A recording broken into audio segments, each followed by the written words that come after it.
اچھا غامدی صاحب، جو بنی اسرائیل ہے اس کو قیامت تک ایک جٹ کی حیثیت سے قائم رکھنا، کیا اس کے پیچھے یہ حکمت بھی ہے کہ ان کی تاریخ کو جو تواتر حاصل ہے وہ قائم رہے؟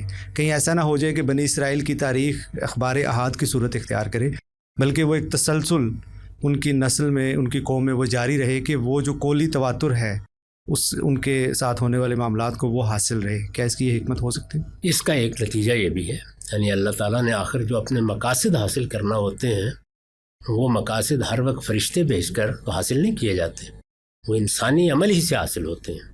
ہم جب یہ کہتے ہیں کہ اللہ تعالیٰ نے فرمایا تھا کہ میں قرآن کی حفاظت کروں گا، تو قرآن کی وہ حفاظت اس طرح تو نہیں ہوئی کہ فرشتے آسمان سے آتے ہیں اور جہاں کہیں قرآن کی طرف کوئی بری نگاہ سے دیکھے اس کی آنکھ پھوڑ دیتے ہیں۔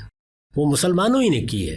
وہ ان کے ہاں اگر مثال کے طور پر قرآن کو اس طرح یاد کرنے، اس طرح منتقل کرنے، ایک جم غفیر کی صورت میں قرآن مجید کو اختیار کر لینے، ان کی حکومتوں کے سرپرستی کرنے، یہ سارے معاملات اگر نہ ہوتے تو یہ معاملہ نہ ہوتا۔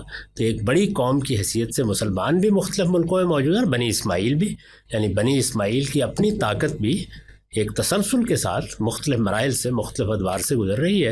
اور بنی اسرائیل اگرچہ تعداد میں کم ہے، لیکن بہرحال وہ ہر وقت دنیا کے نقشے کے اوپر زندہ پائندہ کھڑے ہوئے ہیں۔ ایک قوم کی حیثیت سے ہمیں ہر وقت نظر آتے ہیں، قوم کی حیثیت سے ہر وقت دیکھے جا سکتے ہیں۔